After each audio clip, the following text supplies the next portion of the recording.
এগুলো কখনো কারো ক্ষতি করার জন্য নয়, বরং যারা সত্যিকারের ভালোবাসে আর সাহস করতে পারে না তাদের জন্য। আজকের ভিডিও শুরুতে একটা গল্পের কথা বলবো আর একদম শেষে একটা গল্পের কথা বলবো।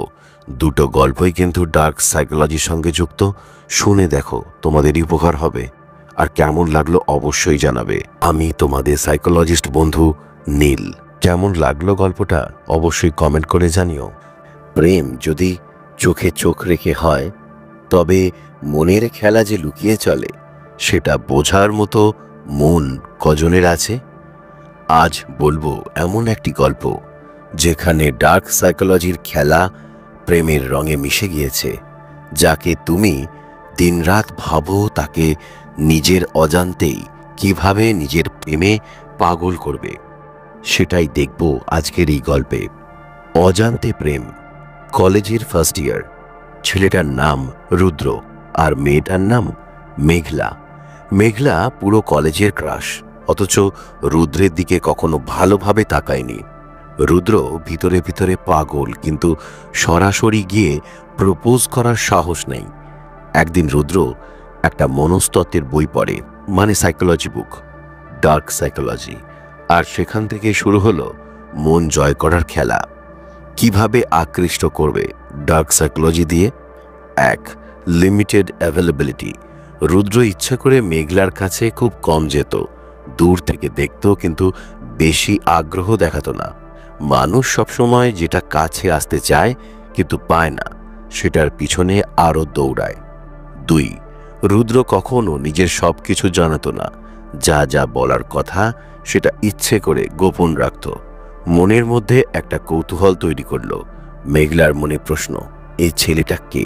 ওর ভিতরে কি আছে? 3. যখন সবাই হাসাহাসি করত, তখন রুদ্র চুপচাপ পাশে দাঁড়িয়ে থাকত। একদিন হালকা ঝামেলায় পড়লে কেউ এগিয়ে আসেনি, রুদ্র এসেছিল। এই হালকা হালকা দয়া, বিপদের দিনে পাশে থাকা, এটাতে মনের ভিতরে এক ধরনের ভালোবাসার অনুভূতি তৈরি হয়। 4. রুদ্র মাঝে মাঝে হাওয়া হয়ে যেত, কোনো খোঁজ নেই।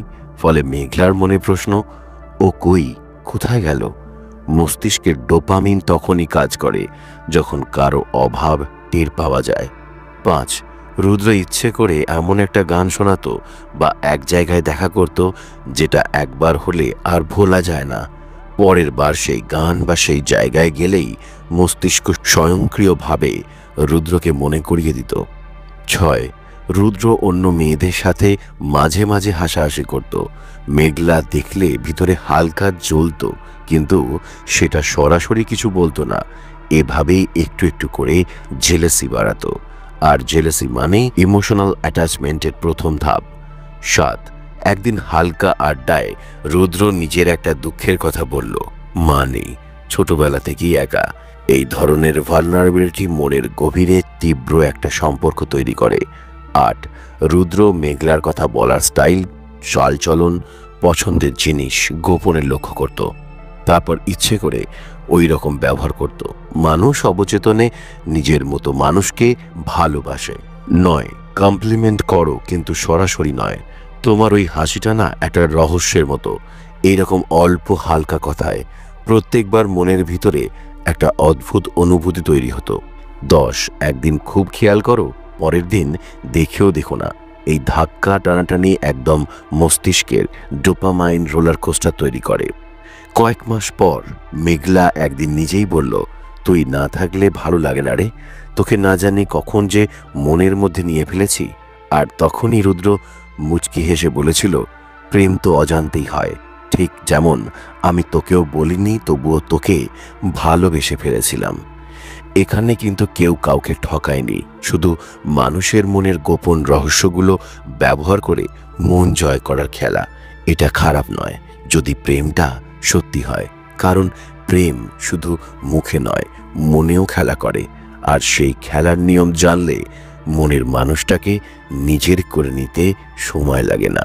যার কথা দিনরাত ভাবো, সে তো জানেই না তুমি আছো, অথচ তোমার মনের ভিতর তার জন্য সবকিছু। ভাবছো কিভাবে গোপনে তাকে নিজের প্রেমে পাগল করানো যায়? আজ জানবে 20টি ডার্ক সাইকোলজিক্যাল ট্রিক যেগুলো দিয়ে নিজের অজান্তেই সে তোমার টানে ছুটে আসবে। 1. Mystery effect. লোকে সেই জিনিসের প্রতি আকৃষ্ট হয় যার রহস্যের শেষ নেই।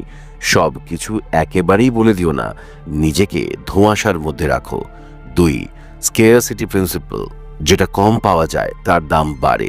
মাঝে মাঝে হঠাৎ করে অদৃশ্য হয়ে যাও, দেখা যাবে তখনই খোঁজ নিতে শুরু করবে। 3. Mirroring technique.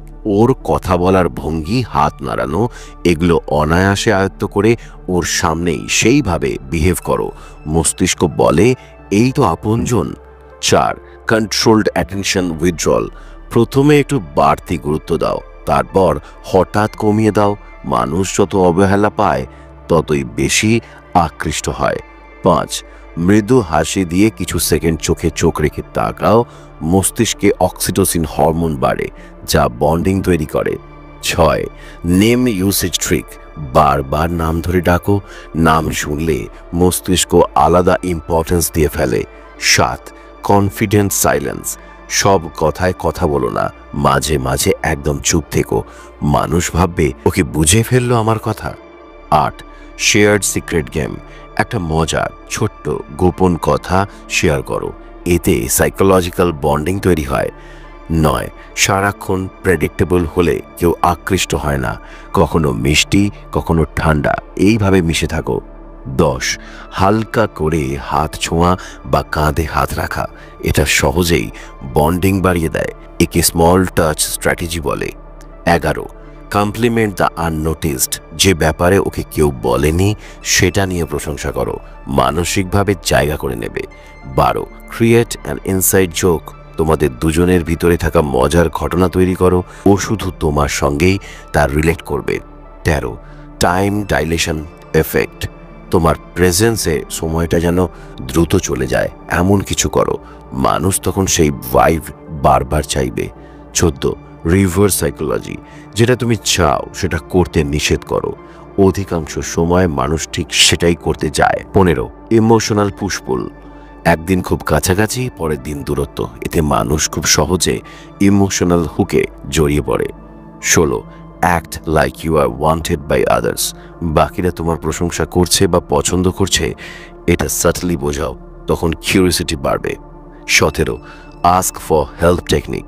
ছোট্ট কিছুতে হেল্প চাইলে মানসিকভাবে কানেক্ট তৈরি হয়। 18. Mystery smile. সব সময় পুরোটা না বলে হালকা হাসো, মানুষ জানতেই চাইবে এত হাসছো কেন। 19. Own your flaws. নিজের ছোটখাটো ভুলভ্রান্তি নিয়ে অকপটে বলো, এতে রিলেটেবিলিটি বাড়ে। 20. Leave something behind. ওর কাছে তোমার কিছু ছোট্ট স্মৃতি রেখে দাও, একটা মেসেজ বা মজার কথা, যেটা দেখলেই অনেক কিছু পুরনো ঘটনা মনে পড়বে। এই সব টেকনিকগুলো যেন কারো অনুভূতির সাথে খেলতে নয়, বরং সম্পর্কের গভীরতা বাড়ানোর জন্য। মনে রেখো, সত্যিকারের টান আসে মনের আন্তরিকতা থেকেই। যদি ভালো লাগে জানিও, তোমার জন্য আরও ডার্ক সাইকোলজি নিয়ে আসবো।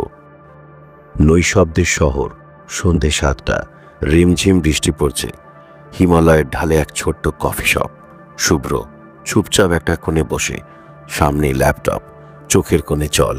কারণ ঋদ্ধি, ওই মেয়েটা যার কথা দিনরাত মাথায় ঘুরছে, আর সেই মেয়েটা ওকে নোটিশও করে না।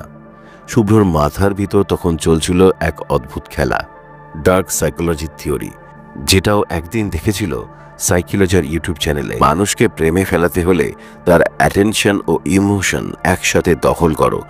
আগে মনের মধ্যে ঢুকে পড়ো, তারপর ধীরে ধীরে একাই রাজত্ব করো। শুভ্র ঠিক করলো এবার ঋদ্ধির মন সে চুরি করবেই। নিজের অজান্তেই ও ঋদ্ধির জন্য ইররিপ্লেসেবল হয়ে উঠবে।